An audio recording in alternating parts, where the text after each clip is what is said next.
I would like to move my bill to be re-referred to judiciary.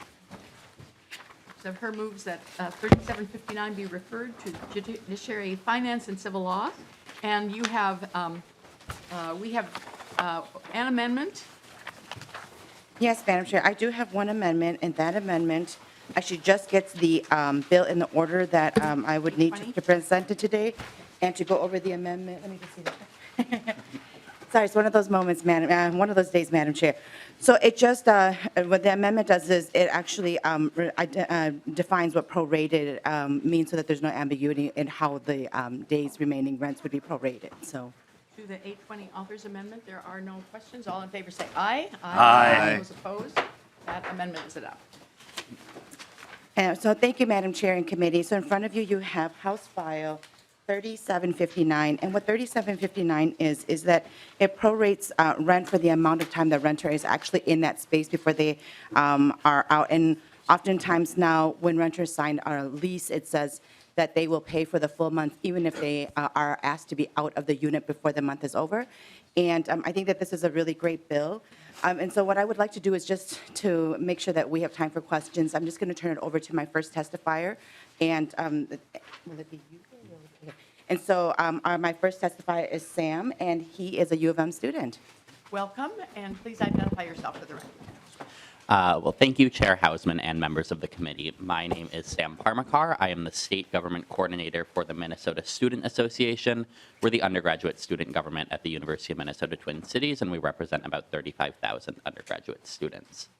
I'm here today to encourage you to pass House File 3759, which provides student tenants with some important protections to ensure fair leasing tactics. In particular, I want to speak about Section 1, which requires prorated rent for short-end leases. For those that aren't familiar, short-end leases are a common feature of leases around college campuses, wherein a tenant that enters into a 12-month lease, typically on September 1st, is required to move out partway through the last month, which is usually in mid-August. These provisions exist because many landlords will lease primarily or exclusively to students, meaning most of their units are turning over at the beginning of the semester. This period at the end of August, where units aren't being occupied, gives management the opportunity to make repairs and clean units before new tenants move in. The practice in and of itself is not unreasonable, but what is unreasonable is the fact that most student tenants are charged a full last month's rent when they're only allowed to occupy the unit for part of the month.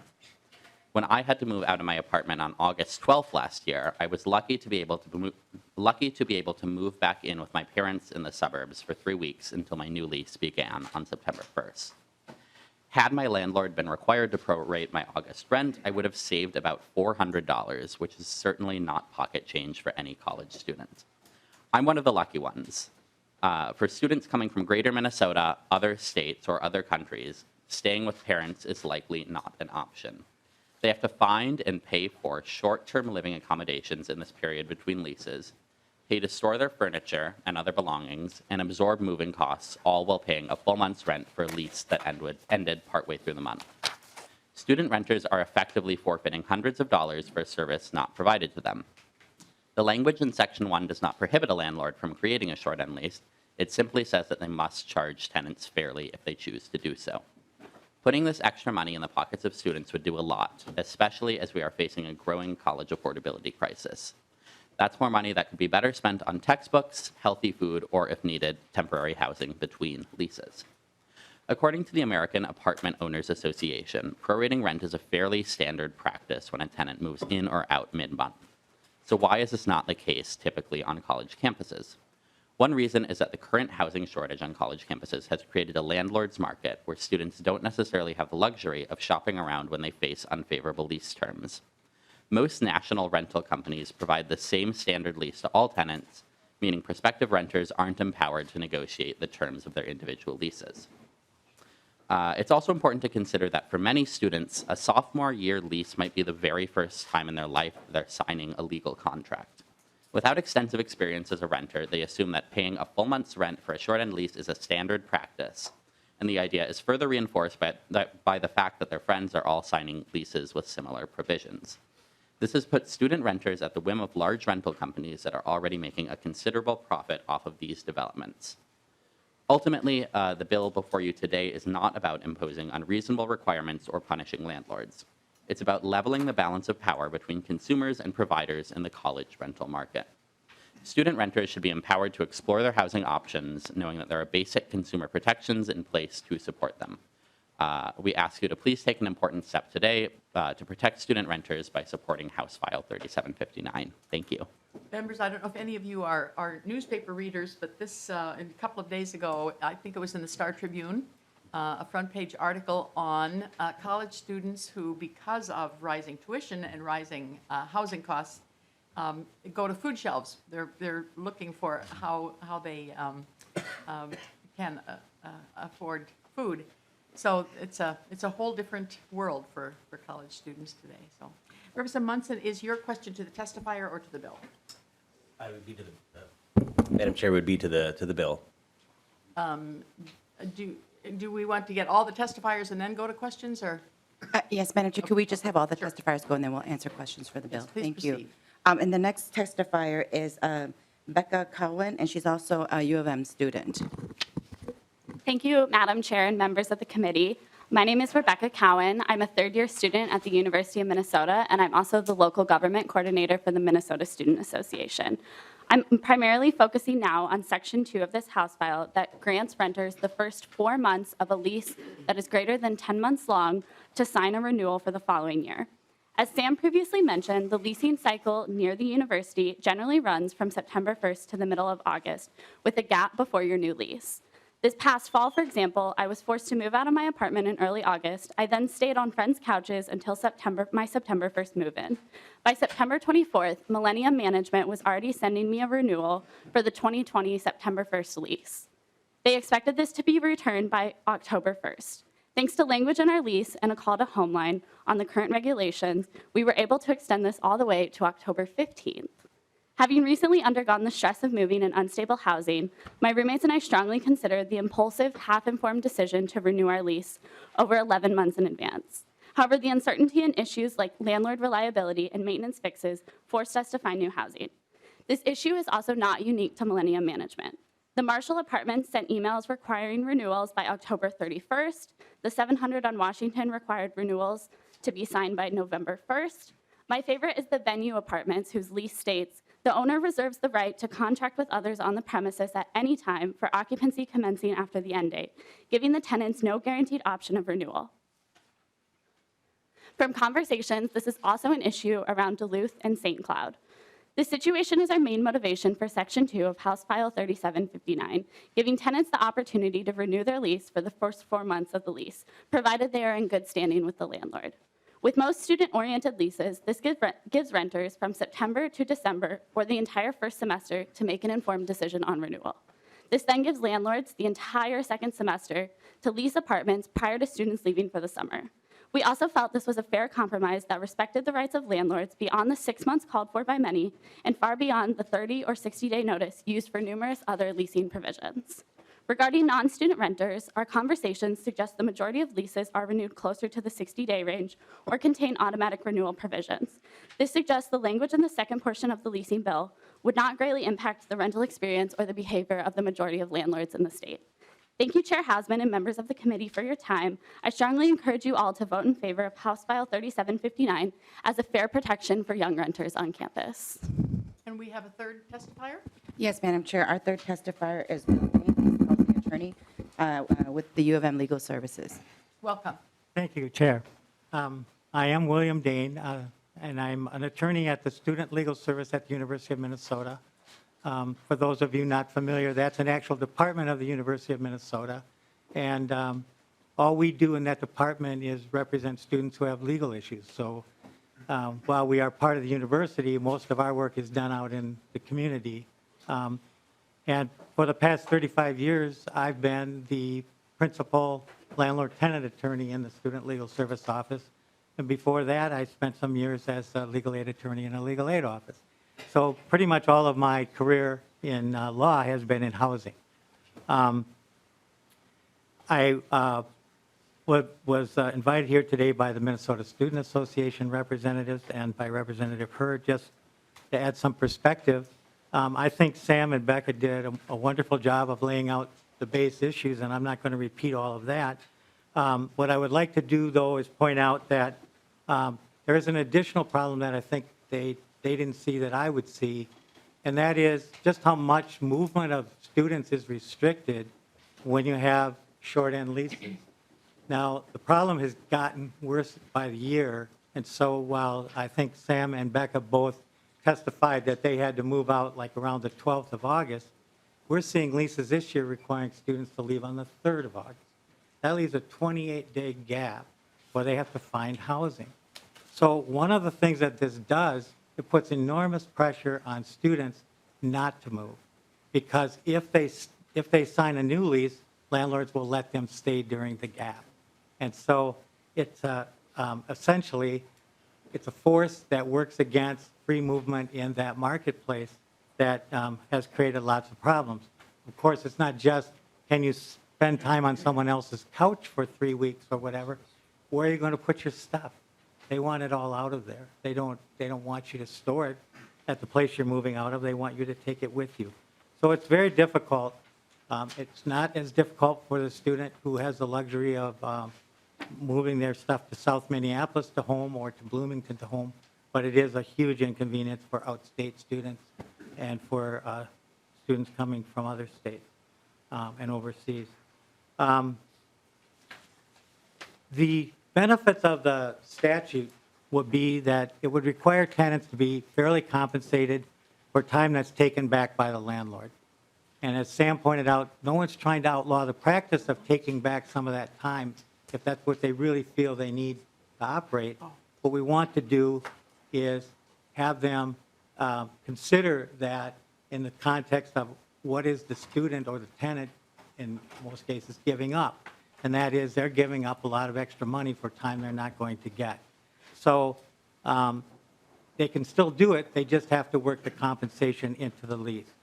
And it will give landlords tremendous incentive not to keep expanding the period, because the landlords who first started doing this were doing it for maybe 3 days at the end of the month, then it became 5, and then over the course of the last 5 years, it's gone to 28 days on some of these leases. Well, if you have to pay for the 28 days, then you're probably going to be a lot more frugal about that, and if you feel like you can do your turnover and everything in 15 days or 10 days, then that's all you're going to ask for, because you don't have to pay for those extra days as a landlord. So I think it will give them a great incentive to consider what their actual need is versus just saying, well, a little more time helps me a lot, and there can be no question that that's got to help the landlord a lot to have extra time to turn over, especially in larger buildings. And again, this is only going to affect landlords who actually choose to end their leases early. It's a choice whether or not you're going to be involved in this statute. If, as for the first, 150 years of Minnesota, landlords choose to start leases on the first day of the month and end them on the last day of a month for a specified term, they're not going to face this statute at all. It has nothing to do with them. It's only people who want to get back time. So that's the part of it that I think is important for landlords to understand. They're opting in one way or the other. And again, it does protect tenants who are pretty vulnerable in a really, really tight housing market. And the idea that you might be living in a place where you're finding as you're going along you really can't afford to be there, so you would really like to seek cheaper housing, but you have no way to cover a 28-day gap at the end, so you sign on for another year, just adds to those pressures. So this would free the market somewhat for those people, I think, without much impact for the landlord. The second bill, I think, is, as Becca stated, important just in that right now there's so much pressure for a person who moves in to one of the high-rise apartments to immediately sign on for another year.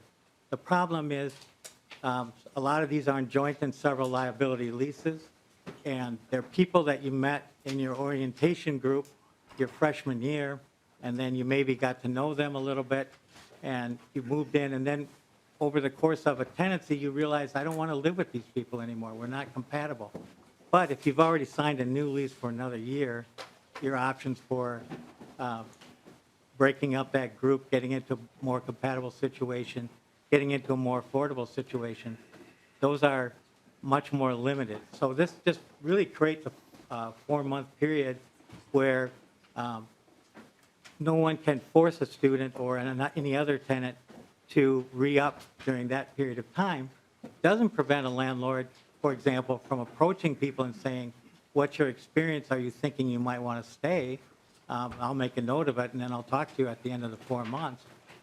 There'll still be a lot of that kind of stuff going on, but it won't be the pressure situation that we see now, which has been really detrimental to a lot of students.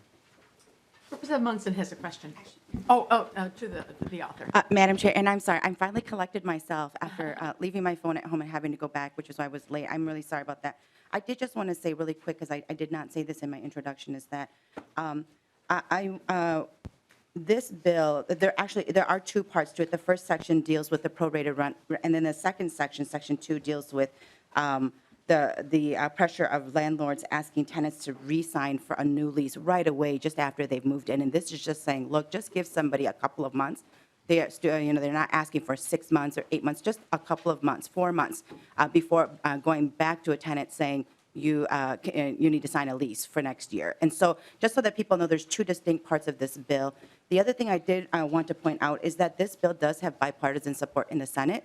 And so we worked really hard, and the advocates who brought this bill forward worked really hard to ensure that that those who are on our colleagues from all sides of the aisle were supportive of this particular bill and the benefits of it. And so I just wanted to make sure that I put that out there as well. Thank you so much, Madam. Madam Chair, we are open to any questions that people may have. Representative Munson.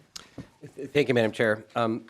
Representative Herr, I've owned a lot of property around the University of Minnesota Twin Cities campus, so I understand how that is common, that people have to move out prior, or just a little bit prior to the September 1st time, so that landlords can go in there and paint the properties and clean and then fix any damage that was caused by the students during that year lease. And in doing so, it allows the cost of owning that property to go down by basically 8%, because that's how much savings by not having the property vacant for an entire month to turn a property. Okay, so if all the landlords had people move out on August 1st, so they'd have a month to go in there and fix all their units, then everybody would seem to be happy, but then all the students at the campus wouldn't have any place to live for an entire month, because you're right, all the leases begin September 1st. And then if they were to end at the appropriate time on August 1st, they would displace tens of thousands of students. So what was common and what is absolutely missing from all of your testimony is when tenants move out in mid-August, there's a lot of landlords that take them in early. I had a lot of tenants that would move in on the 14th of August, on the 18th of August, on the 20th of August, because their other landlord was working on fixing damage that they had caused during their tenancy. So there's a lot of tenants that move in early, and we would rarely charge tenants, if they're moving in 5 days early, we would just say, if you've paid your first month's rent, then we give you the keys if it's ready. And so a lot of tenants moved in without paying any rent at all for those 4 or 5 days or 8 days early. A lot of tenants would move stuff into the garage or storage unit ahead of time. A lot of landlords make accommodations for students because this is the culture around the U of M. The group of properties where maybe it's more rigid and it's less flexible are the really large landlords that, there's a lot of the houses in the Marcy Homes area around the University of Minnesota where a landlord might own, 2 houses. And so they're fixing them up themselves, they're painting, doing all the work, and they're not hiring this big professional crew to come in. So it helps keep the cost of housing down by not having to hire all these people to come in 6 hours to paint all the units.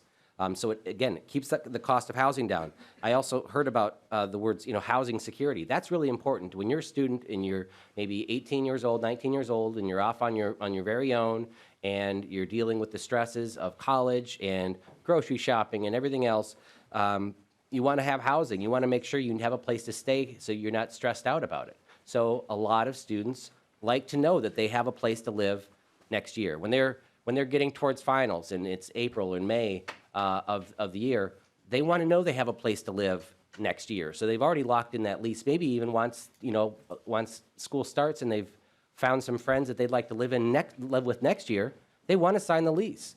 And because housing is short around the University of Minnesota, landlords like to have security too, to make sure that they know their property is going to be leased. And so they sign leases for the next year.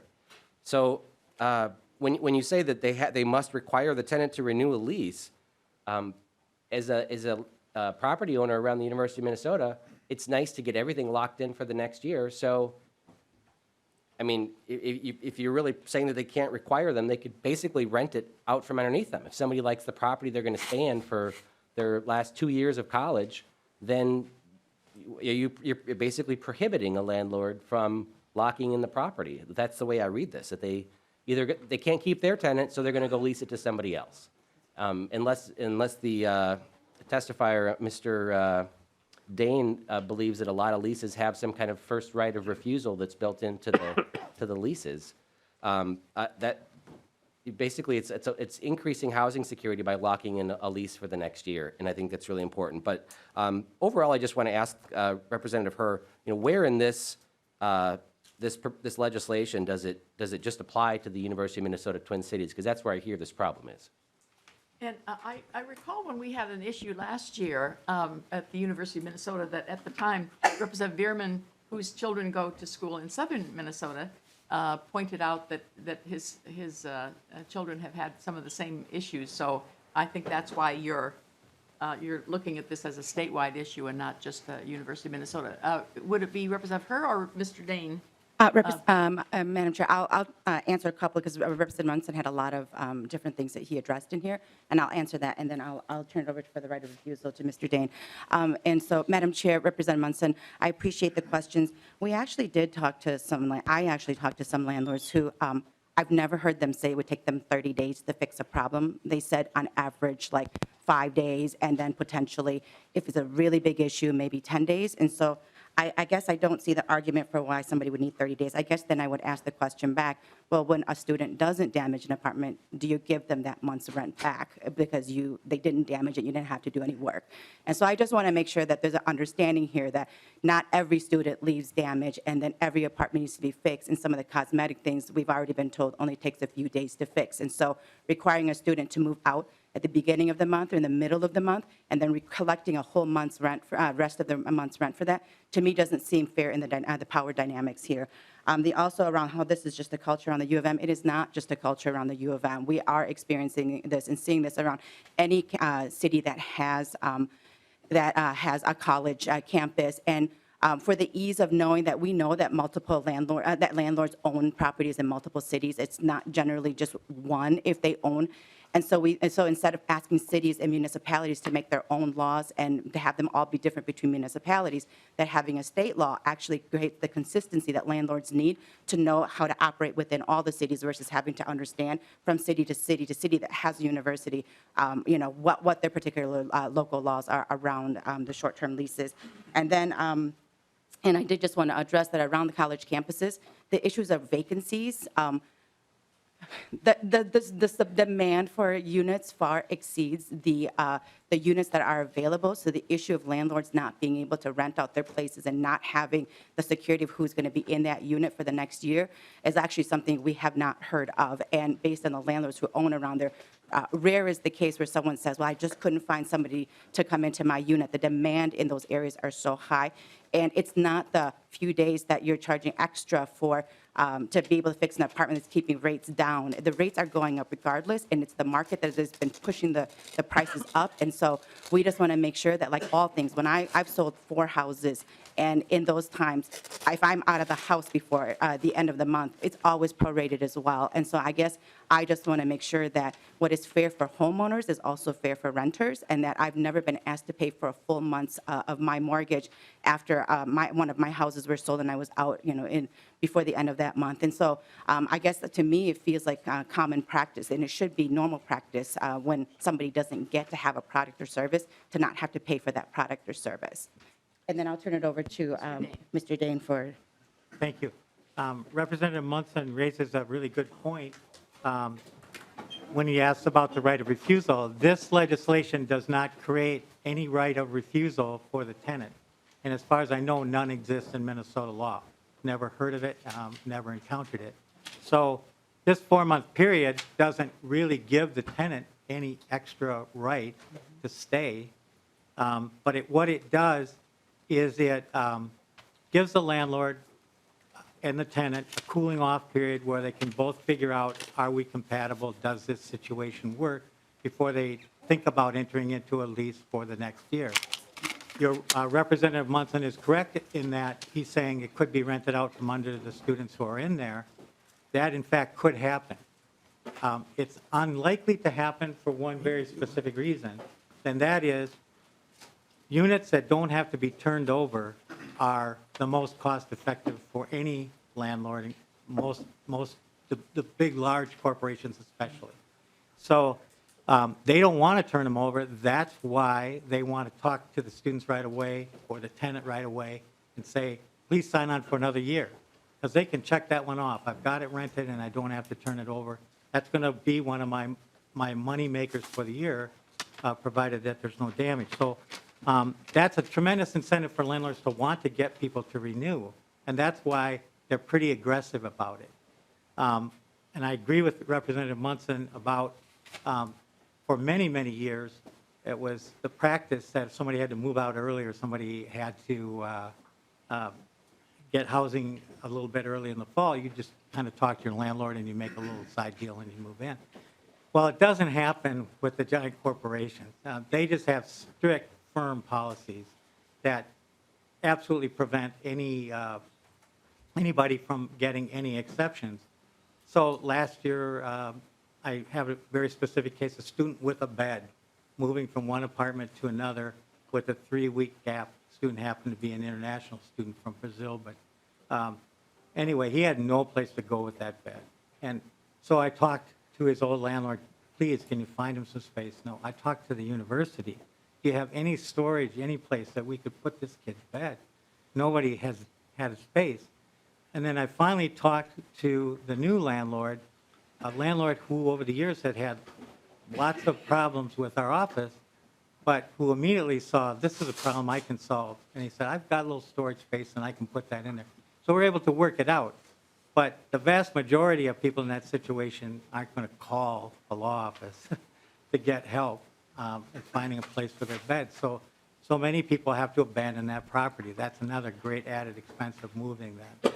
So I think there's been a large shift in what we see in the marketplace, and those kind of handshake deals, which were a staple of our kind of landlord-tenant law for so many years, really don't happen much anymore. There's also, when you have the situation with the larger corporate entities coming on to campuses around the state and saying that we're going to put these strict rules in place and we're going to take back a bunch of time, you have a lot of pressure on the smaller landlords to do things that are similar because they have turnover issues too. They have to use some of the same people to turn over their properties, and obviously they're starting to look at the idea of, well, maybe I should be taking back some days.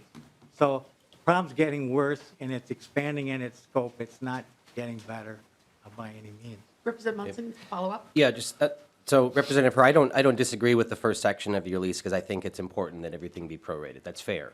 And, you know, for some, I haven't seen it where they're having people move out 28 days, but perhaps things have gotten worse. As far as the furniture and storage and stuff, I think the best time of year was when everybody had to put their furniture out on their lawn for I don't know if they still do that, but it was like, hey, let's go get some couches this day, and so people would run around and swap furniture. But the second section there, the early renewal, I have great problems with because we agree that landlords want to keep the tenants in, but they also want to lease out their property to keep their costs down so that they have they aren't going to be having a major loss the next year. It's really hard to find tenants in October or November. It's September 1st or not. And so a lot of people are looking a year in advance. So, but I just, when you say that the landlord must not require the tenant to renew the lease until at least 4 months have passed, I don't understand what the requirement here is. How do you define the require? If they're giving them a lease to sign, and if they don't sign it, they can lease it to somebody else. I think they were required to sign or they don't get to stay there. So, but that doesn't seem like, I mean, it seems like it can still occur. If you move in and 2 weeks later, you get an option to renew for the next year, the landlord can still, you're basically requiring them to either sign or they'll lose the property next year. That's not going to change. This law appears to sound like it's going to make that illegal, but it won't. So I don't understand what your proposed legislation is actually doing. Because the landlord still has the ability to rent it to somebody else if they don't sign it by 2 weeks after they moved in. So what exactly is your law doing, or your proposed law? Representative Hurd, I'm sorry. That's okay. Thank you, Madam Chair, and thank you, Representative Munson. And I guess I'm not quite sure if Mr. Dane's testimony was when he said that landlords are incented to keep the same people in, and so whether they're going to ask the tenant to sign in 2 weeks or in 4 months, I guess it doesn't change that it's more cost effective for them to keep that same tenant. And we're just saying, don't ask 2 weeks after somebody just moved in. One, they don't know if they like the place. They don't know if they'll get along with that landlord. They don't know if they're going to get along with their roommates. They don't know any of those things, and asking them right away, especially like if you're a freshman or sophomore. Like I have a junior. She could never enter into a contract and really know what it is she was getting herself into until she actually did it, and then knows, oh yeah, you know what, this situation's not going to work out for me. And we're just saying, give students 4 months of living there before you would normally start your process of saying, we need you to sign another lease for next year.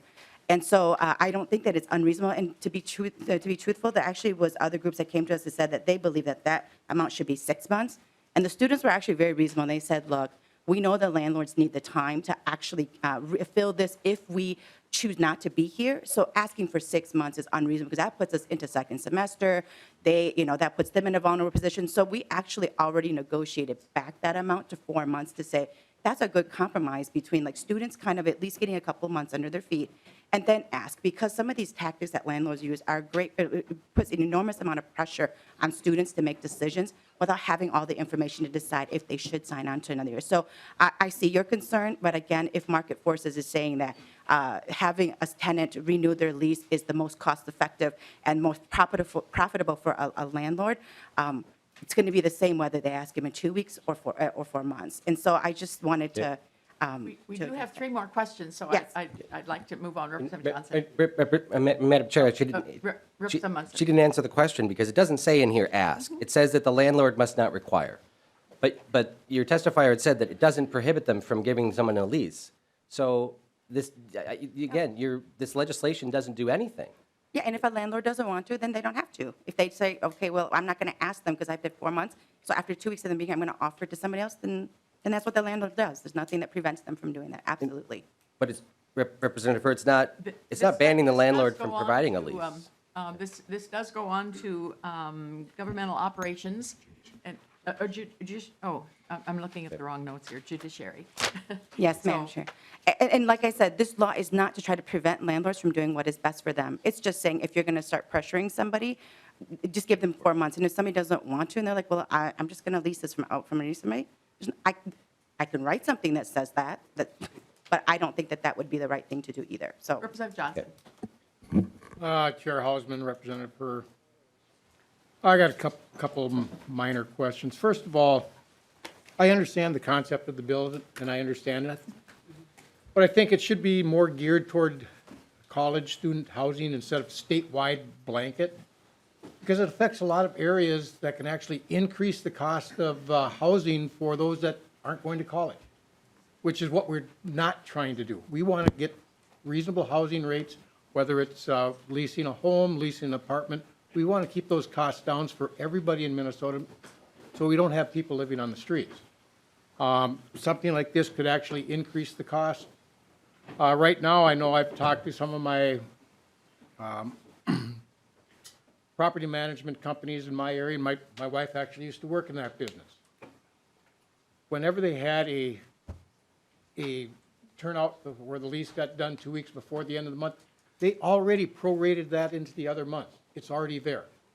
It's already built in. You talked, and I guess one of the questions I have, Representative Hurd, if you could answer, the university also leases out space. It's the dorms.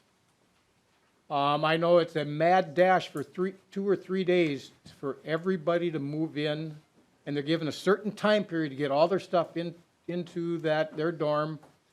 Limited number of elevators to get it up to that top floor to the dorm.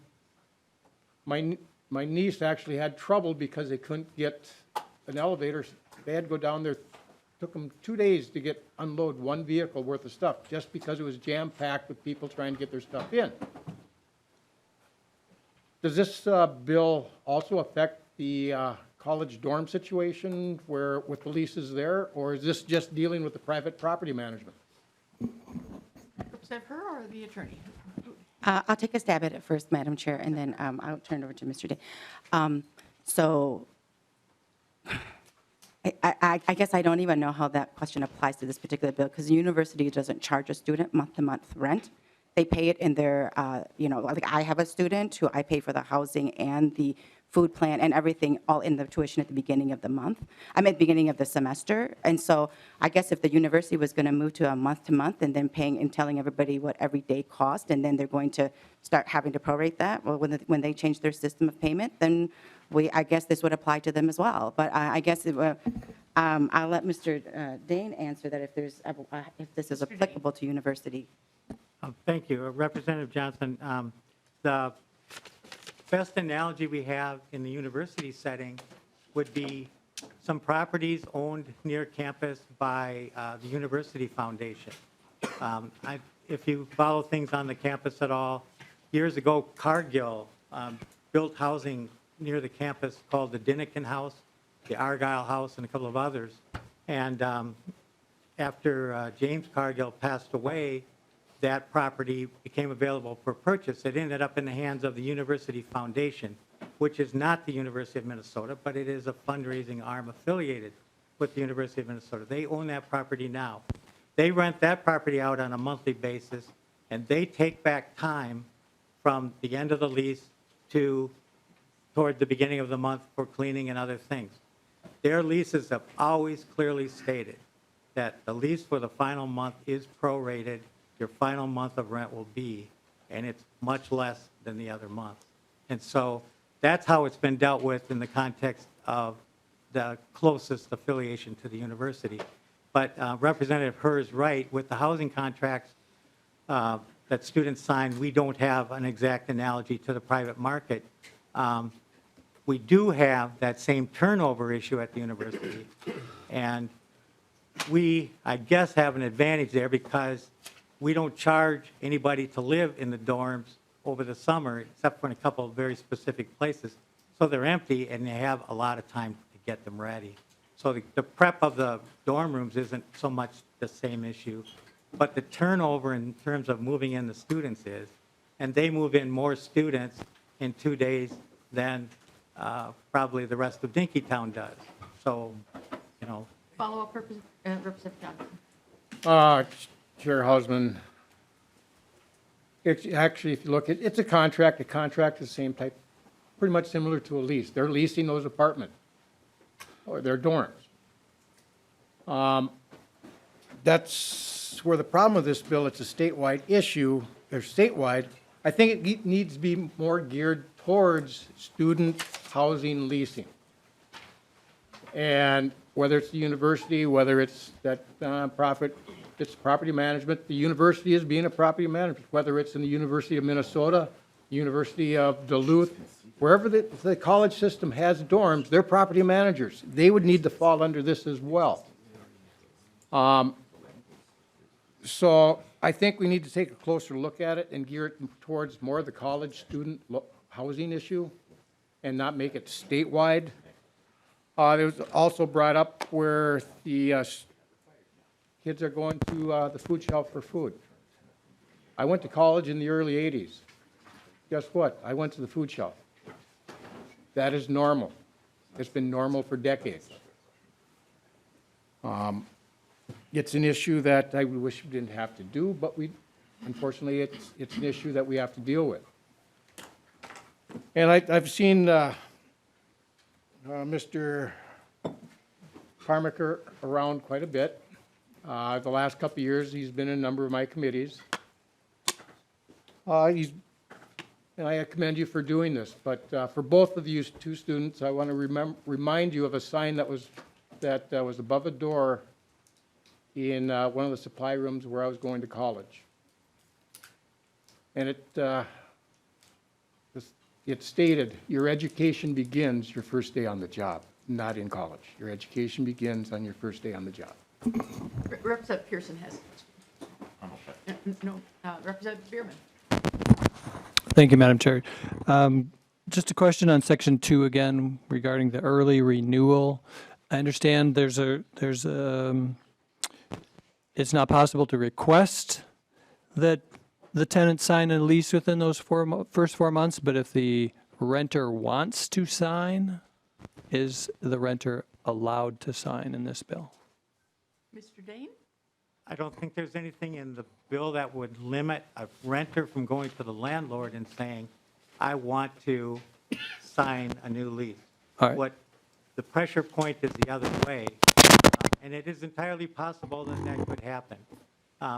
But what I would anticipate would likely be the case for most large-scale landlords is if they are worried about their lease up for next year, they're probably going to send around a little slip of paper saying, can you please let us know whether you have any interest in staying next year?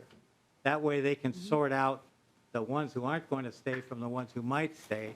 And when they get to the end of the 4-month period, they know who to talk to. So Thank you. And a follow-up, yes. And I just wanted to, go on record that this is a two-way street, and it's a big job for landlords to be able to communicate with their tenants and figure all this out. And the sooner they know that, the better. So as long as it's possible to inquire and to kind of know where people are standing, it's a constant communication thing. I wanted to address just the general fairness of this bill that I like about if you're there and you're renting, you get to you pay, and if you're not, you shouldn't have to pay. So I really like that part of the bill. And I think that a lot of people do that already in landlords across the state. But this issue, it does apply to the entire state. It's not just college students. And I think that general principle should be just state law. So I agree with the bill in that way in its entirety. I also wanted to address, if Rep. Munson had a property and my kids were moving in, I would gladly rent from Rep. Munson. He understands the fact that, you work with your tenants, you let people move in, and I deal with this all the time in my business with flooring. So we do a lot of rental properties, and I understand when the landlord says, I had some days for you, but now I lost them because this person needed a place to go. They're willing to move their stuff around for you. We go in and do that. Well, we go into flooring jobs every day where people live there and they move their stuff. We do our work. And my kids, as they've rented from people, they were always willing to let people to come in and fix things. They will make the time. They will open the door. They will meet them at the door. It's a give and take. And so it's just a matter of people being able to work with one another and getting the work done. So I understand that.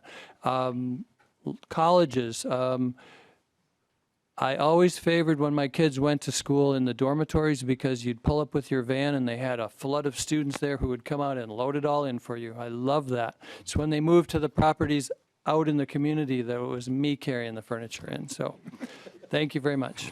Representative Poppy. Thank you, Madam Chair, and I agree with Representative Bierman that this is a statewide issue, I believe, and I thank the students and Representative Herr for carrying this bill and bringing this forward. It's something I wasn't aware of, and I think that it absolutely does speak to fairness. The prorating on the first section is certainly important, no matter who you are and where you rent. That what you're getting is the value of the property of the residents to be able to be there, and if you don't have access to that, you no longer have that value. And on the early renewal, I agree again. Representative Bierman talked about must not require. Certainly, there's the opportunity for a renter to say they'd like to renew the lease earlier. And then I just wanted to mention that food insecurity is a real issue with our students right now. You might have gone to a food shelf 20 or 30 years ago. Right now, it has become imperative for students to have access to food. And I personally have a student who is now the lead men president from my college, and that was his issue. I mean, they they have a food shelf on campus because of that, and he's trying to grow that awareness of the need and of the concern with food insecurity. So I just wanted to be able to raise that as well. So thank you for bringing this forward. Representative Herr, I appreciate your advocacy as well on this issue. Thank you. And you have one more stop to make, Judiciary Finance, and so Representative Herr renews her motion that House File 3759 as amended be re-referred to the Judiciary Finance and Civil Law Division. Closing comment? Thank you, Madam Chair, and thank you all for hearing this bill. And I did just want to point out really quick that I know that there's been mentions again about how this is a university issue and this should be a university dealing with the U of M, but we also have private colleges and universities across the state as well. We know that this is that Homeline and others who take calls, they hear this across the state. This is not, they're not just hearing it at the U of M or at the U of M, Duluth, or at the U of M campuses. And so I just want to be really clear that this is across the state is happening, and that's what makes our state great is we have so many colleges and universities here, and so it is not just specifically a U of M issue. I also did just want to say really quick that that there were actually a number of concerns about how we weren't actually going far enough on this bill, and that we should actually be prorating to the hour that somebody's there.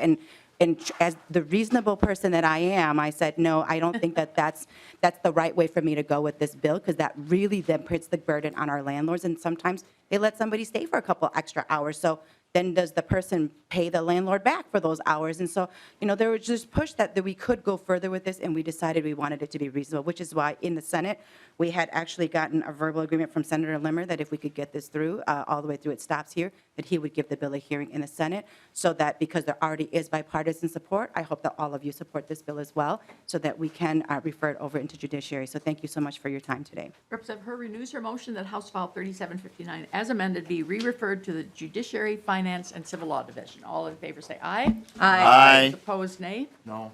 That motion passes, and you are on your way.